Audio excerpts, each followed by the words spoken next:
nosso vídeo sobre a elaboração da masculinidade negra na obra O Avesso da Pele, de Jefferson Tenório. Meu nome é Mariana Camilo Vaz, sou estudante no Instituto Federal de São Paulo, campus Avaré.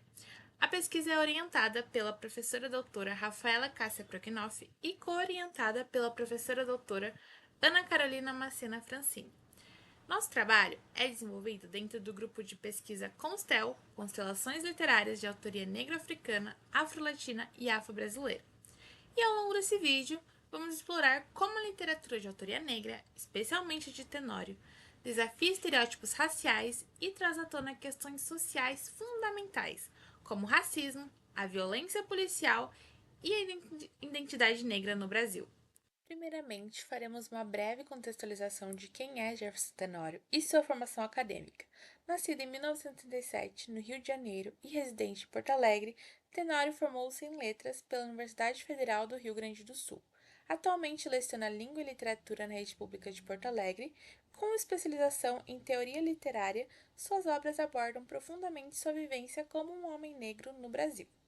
Sua estreia literária ocorreu em 2013, com o romance O Beijo na Parede, mas foi com O Avesso da Pele que Jefferson Tenório se destacou como uma das principais vozes da literatura afro-brasileira contemporânea, conforme informado pelo Portal da Literatura Afro-Brasileira. Embora amplamente elogiado, O Avesso da Pele enfrentou censura em escolas dos estados do Paraná e de Goiás, gerando uma intensa polêmica. Essa reação conservadora não reflete uma preocupação com o conteúdo narrado, mas busca silenciar discussões essenciais sobre o racismo, abordadas de maneira incisiva na obra. A retirada das instituições de ensino, sob a justificativa de linguagem inadequada, teve como objetivo evitar debates fundamentais sobre a masculinidade do homem negro, elaborada na obra, e, por extensão, as racializadas violências de que este é alvo na sociedade brasileira. Contudo, essa tentativa de censura desencadeou um debate nacional, mobilizando professores, estudantes e defensores da liberdade de expressão e da autonomia artística.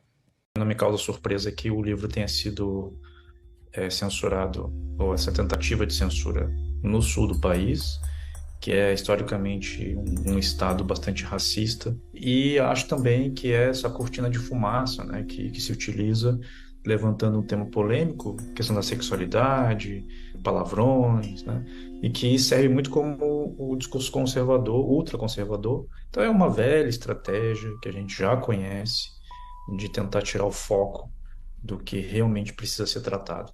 E uma das reações é essa, né? O efeito colateral da censura, da proibição, é a procura. E essa procura, ela faz com que mais pessoas tenham acesso, cheguem em outros lugares, vai formando leitores, né? E isso é muito positivo. Agora, a questão que a gente tem que se perguntar é qual é o preço disso. Será que a gente precisa da censura para que as pessoas se atraiam, né, pelos livros, se atraiam pela leitura? E eu acho que a literatura consegue fazer uma reflexão sobre essas nuances, sobre essa sofisticação, seja do racismo, seja do machismo, do fascismo. Por isso que eu defendo que livros como A Avesso da Pele têm que voltar para as mãos dos alunos. Eles não podem ser privados de fazer uma reflexão sobre um tema tão difícil, né, que é o racismo. Então, é uma série de eventos, e a gente não pode normalizar isso, achar que a recolha de livros é algo normal, né? E eu, enquanto produtor de arte, produtor de literatura, me recuso a normalizar a recolha de livros, me recuso a normalizar a censura. Assim, a polêmica em torno da obra parece mais relacionada à tentativa de impedir a circulação de pautas historicamente silenciadas pelos regimes discursivos dominantes do que uma preocupação genuína com a linguagem empregada no texto. Curiosamente, essa controvérsia não diminuiu a relevância do livro, pelo contrário, amplificou sua visibilidade. A pressão pública resultou na reintegração da obra às escolas, garantindo que os alunos tivessem acesso a uma narrativa densa e que formaliza profundamente as questões socio-raciais brasileiras. Sua importância foi tamanha que a obra venceu o Prêmio Jabuti em 2021. O Avesso da Pele se afirma, portanto, como uma obra indispensável para a elaboração do combate ao racismo, sendo sua presença no espaço educacional não apenas legítima, mas imprescindível. Vamos nos aprofundar na obra impactante de Tenório. A narrativa oferece uma visão rica e complexa da vivência de Henrique, um professor de língua portuguesa na educação básica, que enfrenta o racismo de maneira constante desde a infância, vivendo como homem negro no sul do Brasil. A obra explora as experiências e desafios que moldam a trajetória de Henrique, refletindo sobre as profundas consequências do preconceito racial em sua vida pessoal e profissional. A história é narrada pela perspectiva de seu filho, Pedro, que embarca em uma jornada emocional para resgatar e compreender a história e memória de Henrique após a trágica morte do pai em um episódio de violência policial. Mas eu tenho a morte de um pai ainda muito próxima. Acho que inventei uma memória sobre você, sem a distância e a maturidade necessárias. Sei disto, mas a minha ingenuidade é tudo que eu tenho. Esta história é ainda a história de uma ferida aberta. É uma história para me curar da falta daquilo que você, repentinamente, deixou de ser. Em Uma Vez da Pele, Pedro atua como um narrador que alterna entre três perspectivas: eu, você e ele e ela. Essa variação nos pronomes é notável, pois Pedro relata mais experiências de outras pessoas do que as suas. Ele constrói um diálogo com seu pai, Henrique, que se torna o verdadeiro protagonista. O uso da segunda pessoa você reflete um viés memorialístico, onde Pedro compartilha impressões sobre as vivências de seu pai, revelando uma perspectiva externa que demonstra seu conhecimento sobre as personagens. Essa abordagem levanta questões sobre a veracidade dos eventos descritos, já que muitos não foram diretamente vivenciados por Pedro. Na quarta parte do livro, intitulada A Barca, o foco narrativo muda para a terceira pessoa, oferecendo a perspectiva de um policial branco que vê o homem negro como inimigo e tem um pesadelo sobre ele. O autor explora como o racismo afeta a vida dos personagens brancos, retratando o outro como adversário no imaginário coletivo. Pedro, ao criar uma versão ficcional de seu pai, é desafiado a imaginar o contexto, incluindo a perspectiva do assassino de Henrique.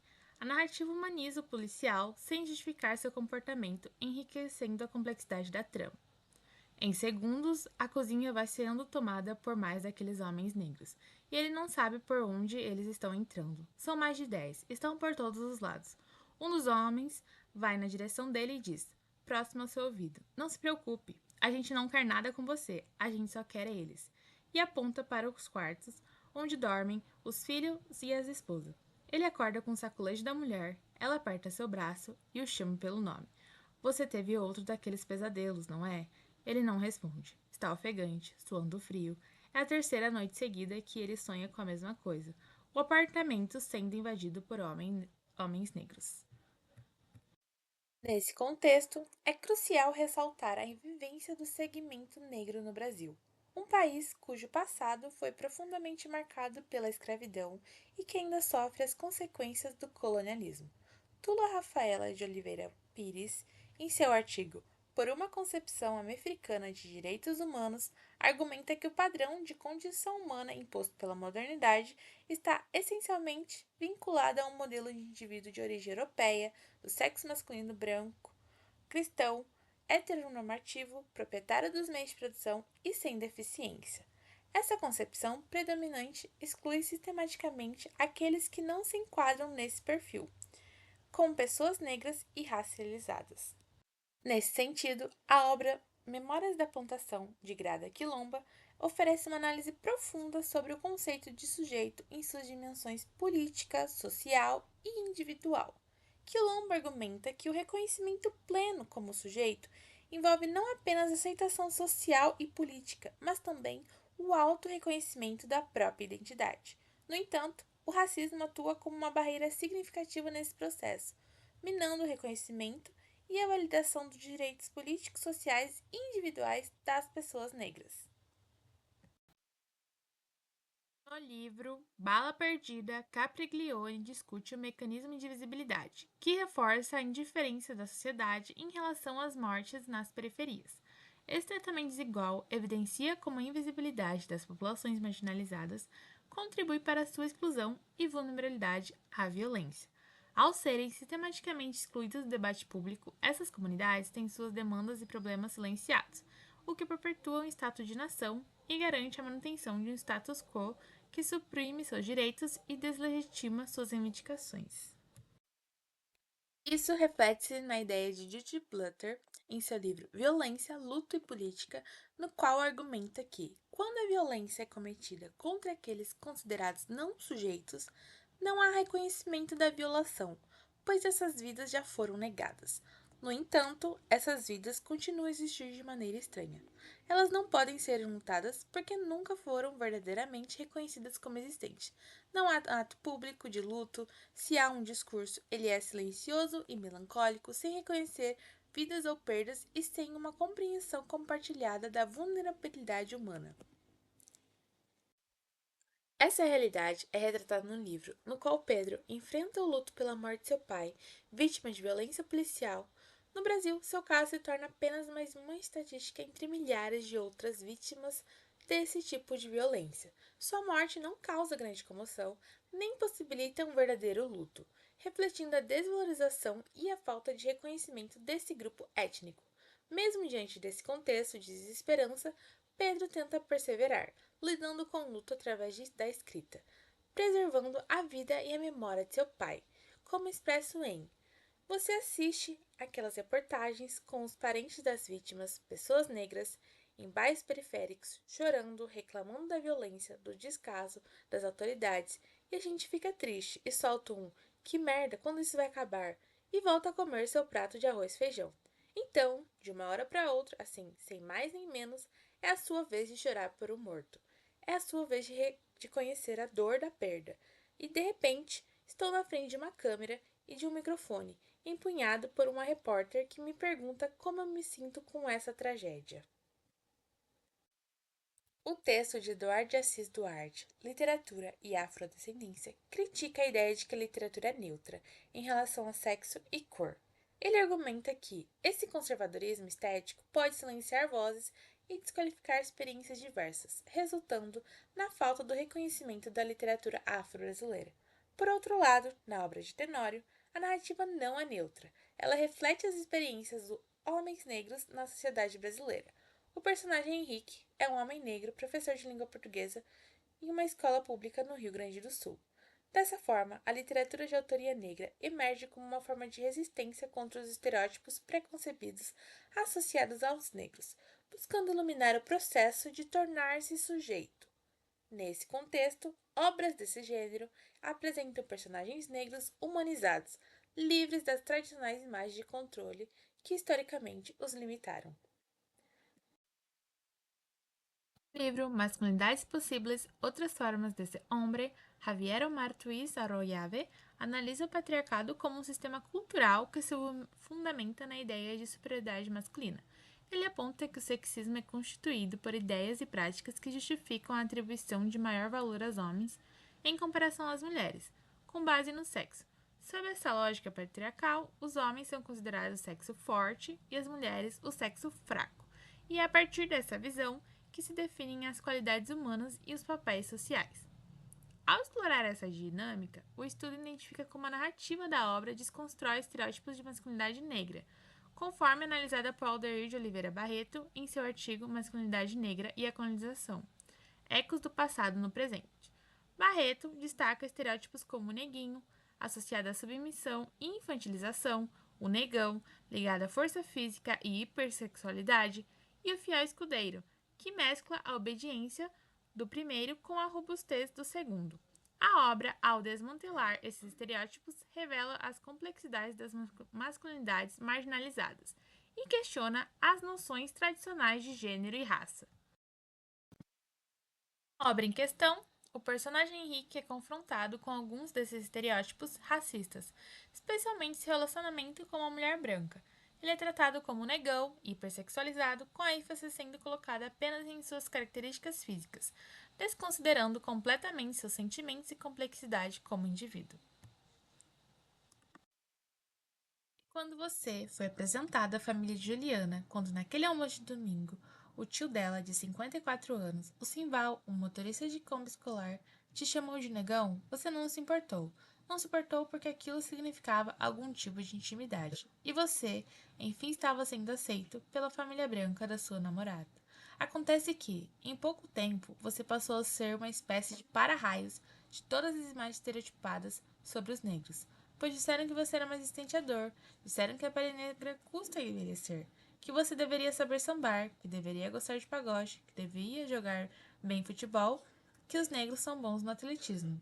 Dessa forma, em seu livro, Tenório apresenta Henrique como uma representação clara da luta pelo reconhecimento da humanidade da pessoa negra e pela desconstrução dos estereótipos racistas.